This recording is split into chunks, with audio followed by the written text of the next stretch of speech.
Good morning friends. આજે આપણે chapter 2 સંબંધ અને વિધેયોમાં સ્વાધ્યાય 2.1માં પ્રશ્ન 2 અને પ્રશ્ન 6 જોઈશું. તો પ્રશ્ન 2 વાંચું છું. જો ગણ કેપિટલ A માં 3 ઘટકો અને ગણ capital B is equal two છગડીયા કૌંસમાં 3, 4, 5 તો A ક્રોસ B ના ઘટકોની સંખ્યા શોધો. બરાબર છે? ચાલો તો આપણને પક્ષમાં શું આપેલું છે? પક્ષ મુજબ number of A is equal to 3. પછી આપણને ગણમાં શું આપ્યું છે? ગણ capital B is equal two છગડીયા કૌંસમાં 3, 4, 5. બરાબર? માટે નંબર ઓફ B આપણને 3 વંચાય છે. ઓકે, ચાલો હવે number of A cross B શોધવાનો છે is equal two question mark. પરંતુ આપણે આગલા લેક્ચરમાં સૂત્ર જોઈ ગયા કે number of A cross B is equal to number of A into number of B. Okay, તો નંબર ઓફ A 3 આપેલો જ છે. નંબર ઓફ B માં B પરથી આપણે સભ્ય સંખ્યા B ની સભ્ય સંખ્યા ગણી કેટલી છે? 3 છે. તો એ લખશું એટલે 3 ઇન્ટુ 3. બરાબર છે? માટે 3 ઇન્ટુ 3 9. તો number of A cross B મને કેટલા મળી ગયા? 9. ક્લિયર? ઓકે, ચાલો તો આ MCQ માં પૂછી શકાય 1 માર્ક. પ્રશ્ન 6. જો A cross B is equal two છગડીયા કૌંસમાં ક્રમયુક્ત જોડમાં A, X, ક્રમયુક્ત જોડમાં A, Y, ક્રમયુક્ત જોડમાં B, X, ક્રમયુક્ત જોડમાં B, Y તો કેપિટલ A અને કેપિટલ B શોધો. ચાલો હવે આગળમાં તો આપણને ગણ A માં સભ્ય સંખ્યા આપી દીધી અને ગણ B આપેલો હતો. તો આપણે સૂત્ર મૂકી દીધું કે number of A cross B is equal to number of A into number of B. હવે અહીંયા થોડું પક્ષ જુદી રીતે આપેલો છે. ચાલો તો આપણને પક્ષમાં શું આપી દીધું છે? A ક્રોસ B ક્રમયુક્ત જોડના સ્વરૂપે એટલે બધા મેમ્બર છગડીયા કૌંસમાં આપેલા છે. તો આપણે ફર્સ્ટ લેક્ચરની વ્યાખ્યા યાદ કરીએ. P ક્રોસ Q છગડીયા કૌંસમાં યામમાં સ્મોલ p, સ્મોલ q જ્યાં small p belongs to capital P, small q belongs to capital Q અને મોસ્ટ ઇમ્પોર્ટન્ટ વસ્તુ કઈ છે? p, q is not equal to 5. બરાબર? P અને Q રિક્ત નથી એટલે કે અરિક્ત ગણો છે. Most important.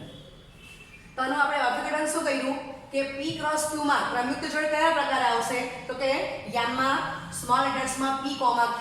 તો P સાનો મેમ્બર છે? ક્રમયુક્ત જોડમાં જે ફર્સ્ટ ગણ આપ્યો છે તેનો એટલે કે કેપિટલ P નો. અને સ્મોલ q બાહ્યમ એ કોનો મેમ્બર છે? તો ક્રમયુક્ત જે ક્રોસ પ્રોડક્ટ આપ્યો છે એમાં સેકન્ડ કોણ છે? Capital Q. એટલે small q belongs to capital Q થશે. તો સેમ એપ્લિકેશન આપણે આ દાખલામાં કરશું. ચાલો તો આપણને પક્ષમાં શું આપેલું છે તે લખી દઈએ. પ્રશ્ન 6 માં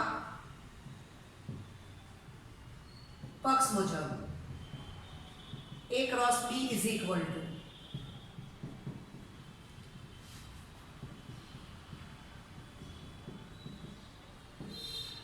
બરાબર છે. ચાલો હવે આની જ એપ્લિકેશન કરો. તો પહેલો A નો મેમ્બર હશે. બરાબર? એટલે હું આમ લખું A, X belongs to A cross B which implies A belongs to capital A અને વાહ્યામ કોણ છે? X. X belongs to capital E. બરાબર છે? આ વ્યાખ્યા પ્રમાણે જઈએ છીએ. ચાલો બીજો ઘટક A, Y belongs to A cross B which implies A belongs to capital A, Y belongs to capital B. ક્રમયુક્ત જોડમાં B, X belongs to A cross B which implies B belongs to capital A, X belongs to capital B. ક્રમયુક્ત જોડમાં B, Y belongs to A cross B which implies B belongs to capital A, Y belongs to capital B. બરાબર છે? Okay. તો આના પરથી શું લખી શકાય? Capital A is equal to છગડે કૌંસમાં કોમા B ગણમાં. હવે અહીંયા એ તમે જો કે બે વાર રિપીટ આપણે ગણમાં લખશું ત્યારે એ એક જ વાર લખાશે, B પણ બે વાર આવે છે પણ ગણમાં એક જ વાર લખાશે. ઓકે. અને કેપિટલ B તો અહીંયા પણ x બે વાર છે પણ લખશું એક જ વાર, y બે વાર છે પણ છગડે કૌંસમાં એક જ વાર લખશું. તો આપણને ફાઇનલી શું મળી ગયું? Capital A is equal to છગડે કૌંસમાં A comma B, B is equal to છગડે કૌંસમાં x કોમા y. બરાબર છે? ચાલો બસ તો આપણે આ જ શોધવાનું હતું. ઓકે. આ દાખલો પણ એમસીક્યુમાં જ આવી શકે. અહીંથી પછી તો તમે ફટાફટ જોઈ લેશો. ઓકે. આ એકદમ ઇઝીએસ્ટ વે છે. અને બીજી પણ એક રીત છે કે ધારો કે આ તમને આપેલું છે તો આના પરથી હું શું લખી શકું? સેકન્ડ મેથડ બતાવું છું. ફર્સ્ટ મેથડ જ વધારે સરળ છે. Number of A cross B is equal two 4. Number of A cross B is equal to number of A into number of B is equal two 4. પણ 4 ને 4 રીતે લખાય, સોરી 3 રીતે. 4 ક્રોસ 1, 1 ક્રોસ 4, 2 ક્રોસ 2. બરાબર? હવે આવી રીતના જાઉં તો મને આટલું સમજ પડે કે 3 કેસમાંથી કોઈ એક આવશે, કોઈ એક કેસ આવશે. પરંતુ આ સ્ટેપ તો મારે કરવા જ પડશે. અને આ સ્ટેપ કરું તો મને તરત ખબર પડી જાય છે કે નંબર ઓફ A 2 અને નંબર ઓફ B પણ કેટલા આવવાના છે? 2 જ આવવાના છે. એટલે આ કેસ આવશે એ ક્યારે ખબર પડે? આ કરશું તો જ ખબર પડશે. અને કયા મેમ્બર આવશે તે પણ આપણને આ 4 પોઈન્ટથી જ ખબર પડવાની છે. બરાબર? એટલા માટે આપણે ફર્સ્ટ મેથડ જ વધારે સરળ છે, સ્ટેપ ઓછા છે. ઓકે.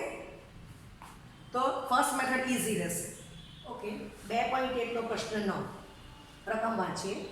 જો number of A is equal to 3 અને number of B is equal to 2 હોય એવા બે ગણો કેપિટલ A અને કેપિટલ B હોય અને ભિન્ન ઘટકો સ્મોલ x, y અને સ્મોલ z માટે ક્રમયુક્ત જોડમાં x, 1, ક્રમયુક્ત જોડમાં y, 2, ક્રમયુક્ત જોડમાં z, 1 A A cross B ના ઘટકો હોય તો કેપિટલ A અને કેપિટલ B શોધો. બરાબર? ચાલો તો અહીંયા પણ આપણે કેપિટલ A અને કેપિટલ B જ શોધવાના છે. બરાબર? પરંતુ આપણે number of A is equal to 3 અને number of B is equal to 2 આપણને આપી દીધેલું છે. પક્ષ મુજબ number of A is equal to 3, number of B is equal to 2. બીજું શું આપ્યું છે આપણને પક્ષમાં? Small x is not equal two small y is not equal to z. આ આપણને આપી દીધેલું છે. ઓકે. ચાલો હવે number of A cross B is equal to number of A into number of B. બરાબર છે? એટલે 3 ઇન્ટુ 2 6 મેમ્બર્સ છે. શામાં? A ક્રોસ B માં. A ક્રોસ B ની સભ્ય સંખ્યા 6 થવાની છે. ઓકે.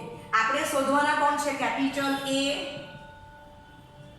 અને કેપિટલ B. બરાબર છે? ઓકે. હવે તમે જો બીજું આપણને શું આપેલું છે? તો 3 ઘટક A ક્રોસ B ને આપી દીધેલા છે. એક્ચ્યુઅલી A ક્રોસ B માં 6 ઘટક આવેલા છે. તો ફરી પાછું આપણે પક્ષ મુજબ લખશું કે પક્ષ મુજબ x, 1 belongs to A cross B, y, 2 belongs to A cross B અને z, 1 belongs to A cross B. આટલું આપણને પક્ષમાં આપી દીધેલું છે. બરાબર છે? હવે હું એનું અર્થઘટન કરું વ્યાખ્યા પ્રમાણે. બરાબર? ચાલો તો x belongs to capital A અને 1 belongs to capital B આવશે A cross B ની વ્યાખ્યા પ્રમાણે. ઓકે. ચાલો હવે ક્રમયુક્ત જોડમાં y, 2 belongs to A cross B. તો y belongs to capital A, 2 belongs to capital B. ચલો ત્રીજી પેર क्रमिक जोड़માં z, 1 belongs to a cross b, so which implies small z belongs to capital A, 1 belongs to capital B. બરાબર છે? ચાલો માટે આના પરથી હું લખી શકું કે capital A is equal to છગડે કૌંસમાં x, y, z, બરાબર, અને capital B is equal to છગડે કૌંસમાં 1. હવે 1 અહીંયા બે જગ્યાએ છે પણ લખવાનો છગડે કૌંસમાં એક જ વાર છે 1, 2. તો આપણને આ જ માંગેલું છે, બરાબર છે? તો ત્રણે ત્રણ દાખલામાં સૂત્ર કયું છે? Number of a cross b is equal to number of a into number of b. દરેકમાં પક્ષ અલગ અલગ રીતે આપ્યું છે. હવે એ જ એપ્લિકેશન બેઝ પર પ્રશ્ન 10 છે, પરંતુ અહીંયા શું લીધેલું છે? a ક્રોસ b ને બદલે a cross a equal to b લઈ લીધેલા છે. ઓકે, તો હવે આપણે પ્રશ્ન 10 વાંચશું. જો કાર્ટેશિય ગુણાકાર a ક્રોસ a ના ઘટકોની સંખ્યા 9 હોય અને એમાંના બે ઘટકો ક્રમિક જોડમાં -1, 0 અને ક્રમિક જોડમાં 0, 1 હોય એવા કેપિટલ A શોધો તથા a ક્રોસ a ના બાકીના ઘટકો લખો. બરાબર છે? a ક્રોસ a ના બાકીના ઘટક લખવાના છે. ઓકે, બરાબર. સ્વાધ્યાય 2 પોઈન્ટ એટલે પ્રશ્ન 10 છે. તો લખીએ પક્ષ મુજબ.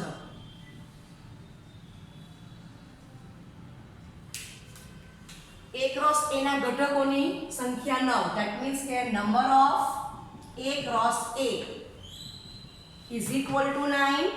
ઓકે, ચાલો હવે આપણને સૂત્ર ખબર છે. Number of a cross a is equal to number of a into number of a. હવે number of a cross a કેટલા આપેલા છે? 9. અને આને આમ વંચાય કે 9a નો હોલ સ્ક્વેર. તો અહીંયા એક જ શક્યતા આવવાની છે કે 3 નો હોલ સ્ક્વેર. ક્લિયર? માટે number of a is equal to 3. સમજાય છે?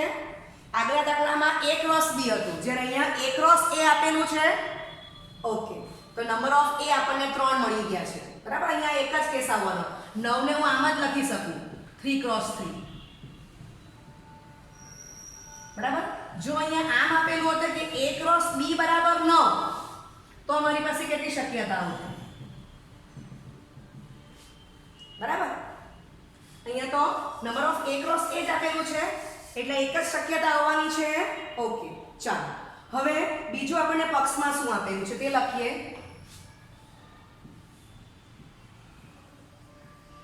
ચાલો પક્ષ મુજબ હવે આપણને એમ કીધું છે કે a ક્રોસ a ના બે ઘટક આપી દીધેલા છે. તો પક્ષ મુજબ -1, 0 ક્રમિક જોડમાં લખો this belongs to a cross a. અને બીજો કયો ઘટક આપેલો છે? ક્રમિક જોડમાં 0, 1 this belongs to a cross a. આટલું આપણને પક્ષમાં આપી દીધેલું છે. તો ફરી પાછી આપણે a ક્રોસ a ની વ્યાખ્યાનો ઉપયોગ કરશું. તો અહીંયા હું લખી શકું which implies, ચાલો તો -1 belongs to capital A, 0 belongs to capital A, 0 belongs to capital A, 1 belongs to capital A, right? Okay, તો આપણને a ક્રોસ a માં 9 ઘટક આવવાના છે. બરાબર? પરંતુ આપણને બે જ ઘટક આપેલા છે તો એના પરથી પણ એ બે જ ઘટક પરથી પણ હું એ લખી શકવાની. તો capital A is equal to છગડે કૌંસમાં -1, 0, 1. બરાબર છે? ઓકે, હવે અહીંયા આપણે દાખલો અહીંયા આપણો પૂરો થતો નથી. આગળ વાંચો. તો એ શોધીને પછી શું કરવાનું છે? a ક્રોસ a ના બાકીના ઘટક લખવાના છે. ક્લિયર? તો પહેલા હું a ક્રોસ a શોધી કાઢું અને પછી જે બે ઘટક મને આપેલા છે તે એમાંથી હું બાદ કરી નાખીશ. ચાલો તો હવે a ક્રોસ a લખીએ આપણે. એક જવાબ તમારો આવી ગયો છે. a cross a is equal to છગડે કૌંસમાં -1, 0, 1 ક્રોસ છગડીયા કૌંસમાં -1, 0, 1. ચાલો એક્સયામ -1 ફિક્સ કરશું, વાયયામ -1. એક્સયામ -1 ફિક્સ છે, વાયયામ 0. એક્સયામ -1 ફિક્સ છે, વાયયામ 1. ચાલો હવે આ ત્રણ ઘટક પૂરા થઈ ગયા. હવે એક્સયામમાં 0 ફિક્સ કરો, બરાબર, અને વારાફરતી વાયયામ તરીકે -1, 0, 1 આપી દીધા. ચાલો હવે એક્સયામ તરીકે આપણે 1 ને ફિક્સ કરશું અને વાયયામ આપતા જાઓ -1, 0, 1, બરાબર, ક્રમ પ્રમાણે. ઓકે, હવે તમે જો કે આપણને પક્ષમાં કયા ઘટક આપેલા છે, તો -1, 0 આપી દીધેલું છે અને બીજો કયો ઘટક આપેલો છે 0, 1. આ બે ઘટક આપી દીધેલા છે. ચાલો માટે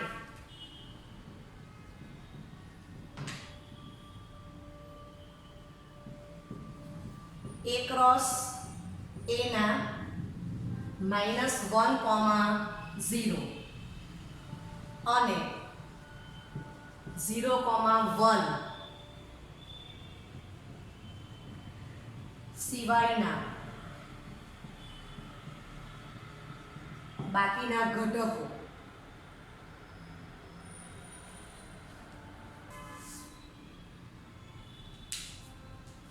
લખતા જઈએ. આપણે અંડરલાઈન કરેલી છે કે આ બે રિપીટ છે અને સીને લખવાના છે. -1, -1, -1, -1, 0, -1, 0, 0, 1, -1, 1, 0, 1, 1.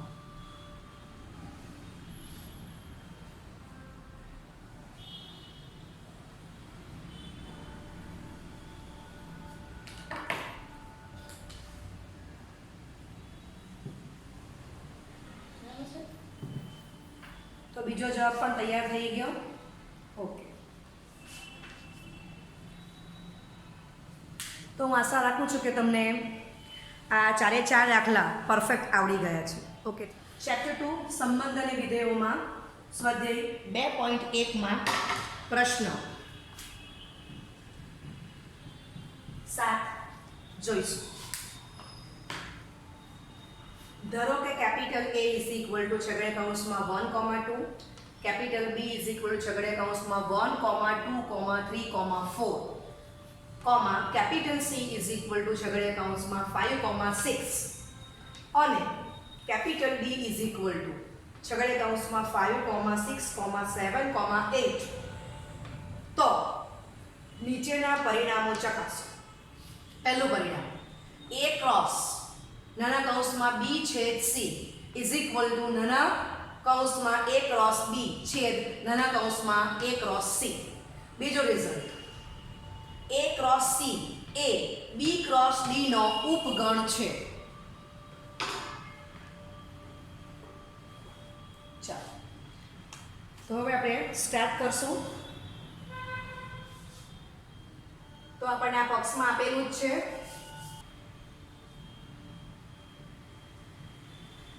પક્ષ મુજબ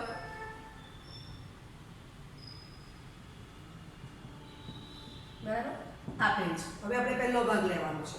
તો પહેલો ભાગ સાબિત કરવા માટે મારે પહેલા શું શોધવું પડશે? B છેદ C. તો હું LHS કમ્પ્લીટ કરી શકીશ. તો ફર્સ્ટ પાર્ટ લેવાનો છે. તો ફર્સ્ટ પાર્ટ માટે હું B છેદ C શોધું છું. ચાલો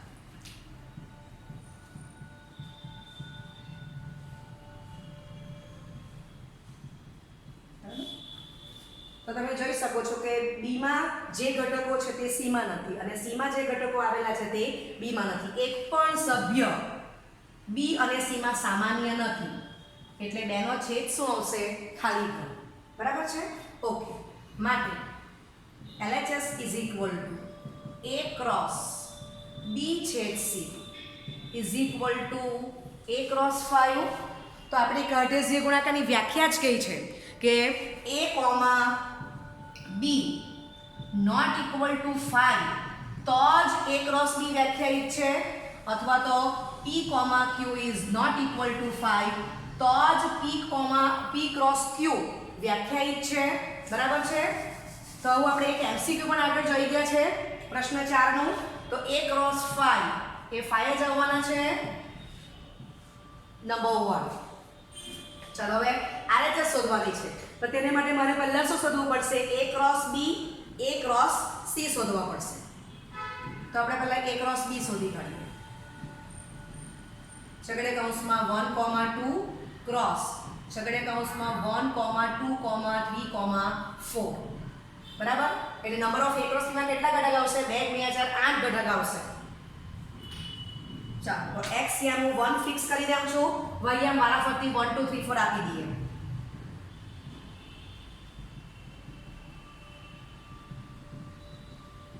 ચાલો હવે y યામ તરીકે હું 2 ને ફિક્સ કરું અને x યામ 1, 2, 3, 4 વારાફરતી આપી દઉં. એટલે 4 બીજી ક્રમિક જોડ કમ્પ્લીટ થઈ જશે. 2, 1, 2, 2, 2, 3, 2, 4. બરાબર છે. ઓકે. ચાલો હવે આપણને બીજું કોણ જોઈએ છે? a ક્રોસ c જોઈએ છે.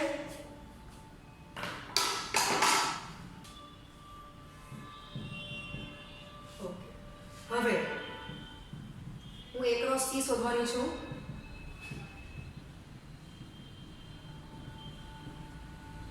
હવે તમને એટલું સમજાય કે અહીંયા a છે તો અહીંયા a છે. બરાબર. એટલે x યામ બંનેના સરખા આવશે, પણ y યામ તો તમે y ક્રોસ કોણ છે? તો કે અહીંયા a ક્રોસ b છે અને અહીંયા a ક્રોસ c છે. તો તમે જોઈ શકો છો કે આ અને આમાં એક પણ સભ્ય સામાન્ય નથી. બરાબર છે. એટલે મને અહીંથી પણ ખબર પડ્યા કરવાની છે કે ભાઈ a ક્રોસ b છેદ a ક્રોસ c એ ખાલી ગણ જ આવવાનું છે. ઓકે. છતાં આપણે અહીંયા કરીએ છીએ. તો ઇઝ ઇક્વલ ટુ x યામ 1 ફિક્સ કરો, y યામ તરીકે એકવાર 5 આપો, બીજી વાર 6 આપો. ફરી પાછું x યામ તરીકે આપણે 2 ને ફિક્સ કરશું તો y યામ 5 અને બીજી વાર y યામ 6 આવશે. બરાબર છે. ઓકે. તો આ તમારો a ક્રોસ b છે અને a ક્રોસ c છે. હવે તમારે શું શોધવાનું છે? તો પહેલા દાખલાની RHS તમને શું આપેલી છે? a ક્રોસ b છેદ a ક્રોસ c. બરાબર છે. ઓકે. તો આ જે ઘટક છે એને હું આપી દઉં નંબર 2 અને આ જે રિઝલ્ટ આવ્યું a ક્રોસ c એને હું નંબર 3 આપી દેતી છું. તો તમે જોઈ શકો છો કે 2 અને 3 પરથી એક પણ ઘટક સામાન્ય આવવાનો નથી. બરાબર. તમે અભ્યાસ કરો કે અહીંયા 1, 5 તો 1, 5 છે જ નહીં. 1, 6 તો a ક્રોસ b માં 1, 6 નથી. 2, 5 આમાં છે તો 2, 5 આમાં છે જ નહીં. 2, 6 આમાં a ક્રોસ c માં છે પણ a ક્રોસ b માં છે જ નહીં. બરાબર છે. માટે હું લખી શકું ઇઝ ઇક્વલ ટુ 5 કારણ કે પરિણામ 2 અને 3 પરથી ક્લિયર. માટે આ જે પરિણામ આવ્યું એને આપણે નંબર 4 આપશું. તો 1 અને 4 પરથી LHS is equal two RHS. બરાબર. તો LHS કોણ હતી લખી દઈએ છે. માટે a ક્રોસ b છેદ c is equal two a cross b છેદ a ક્રોસ c. બરાબર. અને બીજું શું બોલી શકાય? ક્રોસનું છેદ પર વિભાજનનો નિયમ છે. ઓકે. ચાલો હવે આપણે બીજો પાર્ટ સાબિત કરવાનો છે કે a cross c A b cross d નો ઉપગણ છે. ચાલો તમારી પાસે અહીંયા a ક્રોસ c શોધવાનું તૈયાર જ છે. હવે હું b ક્રોસ d શોધી કાઢું. હવે આ બીજા પાર્ટનું સાદુરૂપ આપતી છું. ચાલો તો હવે b ક્રોસ d શોધીએ.